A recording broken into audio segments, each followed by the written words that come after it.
وقد ينتحر الشخص المصاب بالعين تسبب له الانتحار.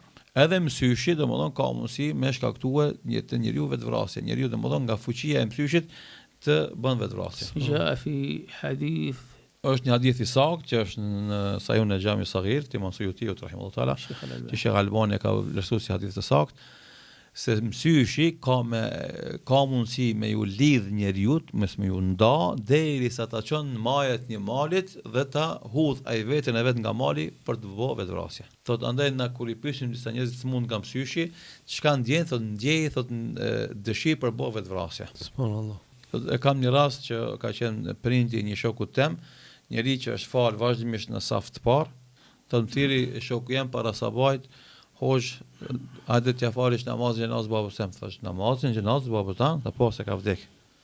E i thash Allahu dash sabër ty, pse dvi unë t'ja fali, ta se i thash imamit, e imami nuk pranoi me ja fal gjenazën se ai ka vrarë veten e vet. قلت له أبوك قتل نفسه ما صدقت. I thash baba jot ka bërë vetvrasje, nuk më besohet. رجل هادئ وعاقل فيه عقل وطيبة ما تصدق مستحيل ما عنده مشاكل. Njeri i qetë, i mençur, domethën që sta merr menja, domethën që mundet me bëni një veprim tillë. Thot çum na nga britme e nanës, kuzhinë tek ventilatori që është për me fresku domethën dhomën, e ka varr vetveten, nuk ka një enë domethën ujit, e pasi që është rregulluar, i ka rënë me shkel masaj enës ujit edhe e ka furr veten. والرجل ممكن عنده 8 أبناء وكذا يعني والناس يتكلموا. I ka pas 8 fëmijë, domethënë njerëzit kanë fol për të mirë domethënë. Thash unë sigurisht kjo s'ka mundësi me ndodh domethënë normal, sigurisht është për mësyshit. E shokët e mi u idhnon me motën tjetër zim me folë që vetëm mësysh. I thash unë nuk foli pa argument. Shokët e kujt? Ka thonë shokët e hoxhës. Ka thonë pejgamberi sallallahu alaihi wasallam hadithin që lexoj pak më herët se një syri domethënë i kapet njeriu derisa ta çon majet kodrës për ta hudh veten domethënë nga kodra për të vetvrasje.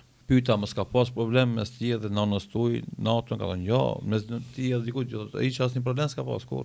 Nëse pejgamberi sallallahu alaihi wasallam shokët vet, njerëzve me iman të madh, besimtar të vërtet, atyre u ka thonë, kërkoni strehim te Allahu nga mësyshi, se mësyshi është njeri në varr. Çish më strehim? Çish më kërkon? Lutë Allahun me trut për mësyshit. O Allah më mbroj nga mësyshi. Po kjo është domethënë isteidu billahi. Lutë Allahun me mbrojtje nga mësyshi. Sepse ai mësyshi është njeri në varr. Nëse pejgamberi sallallahu alaihi wasallam i ka mësuar sahabët me atë iman të fuqishëm që kanë pas, me atë besim, me atë punë të mira, kush jemi ne? Kush jemi na, domethënë që kena mangësitë tona. Sa i përket refuzimit të imamit për me fal namazin e xhenazës, është meselë që kanë përmend dietarët, nëse është një dietar shumë i madh i njohur, domethënë edhe e din rastin konkret, domethënë atëherë po ai ka drejt mos me fal xhenazën atij që ka bërë vetvrasje, ama nëse ti nuk i din detajet e mohabet që imam i thjeshtë i mahallës, domethënë atëherë ki drejt me fal namazin e xhenazës edhe nuk i keni fal përgjegjësie për atë veprim që ti e bën. E dallon rasti kur dikush shpërndan thotë unë s'dua me jetu, do me bëj vetvrasje, s'durohet jeta, edhe ti thu po nëse ti bën vetvrasje këtu në xhenazë, se ka ngale kush ke kryesore, s'dua me jetu më shumë, nuk fal, se atë normalisht aty s'ia fal xhenazën, sepse ai njeri tregon hidhrim me caktimet e Allahut, nuk falet e kështu me radhë. Ai rast është tjetër, kjo rast është tjetër. Thotë pejgamberi sallallahu alaihi wasallam ka përmendur se ai njeri që e vret veten me një hekur do të vazhdon dënohet me atë hekun që ka vrarë vetveten, domethënë në xhehenem, sa të është në xhehenem.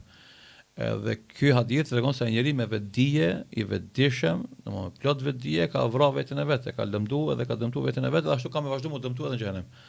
E dallon ky rast për raste ku dikush do të bën vetvrasje ti nuk e din arsyeën pse.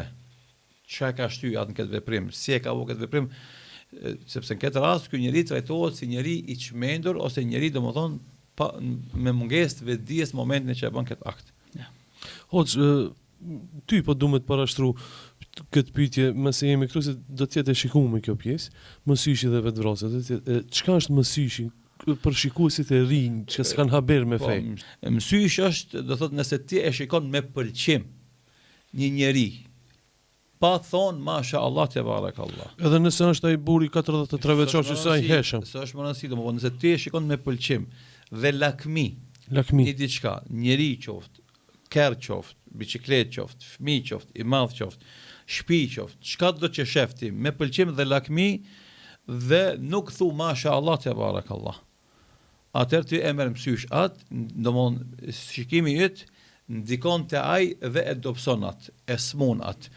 e prish, bot aksident e keri, i shpot guma atoj bicikletës, rëzohet e fëmia, do thot i ndodh diçka që faktikisht e papritur, mirë po për shkak mësyshit që ti e ke shiku edhe nuk ke thonë masha Allah, çka don Allahu bën, te barakallah, i bekuar qoftë Allahun këtë që ka kriju, sepse pejgamberi sallallahu alaihi wasallam ka thonë kur shihni diçka që ju pëlqen, thuni do më thot masha Allah te barakallah. A nëse e shem me urrëtie, për shembull një e kam i nati. Mirë, me nati e njëjtë edhe ajo është në mësysh, zatën ajo ka të bën me pjesën tjetër të mësyshit, është mësyshi nga zilia. Po.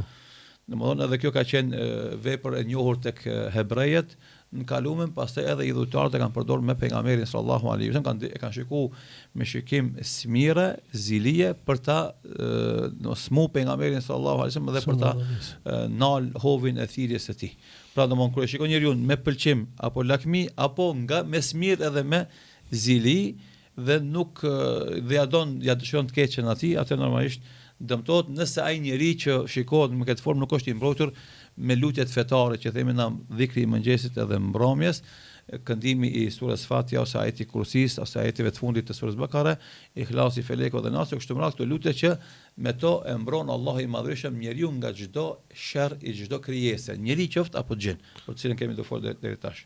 Pra mësyshi vetvrasja këtë temë, shikues të nderuar, hoxha po na këshillon që mos na kap mësyshi, duhet namazin ta falim, të lexojmë Kur'an, dhikrin e mëngjesit, dhikrin e mbrëmjes dhe Allah i na mbron inshallah.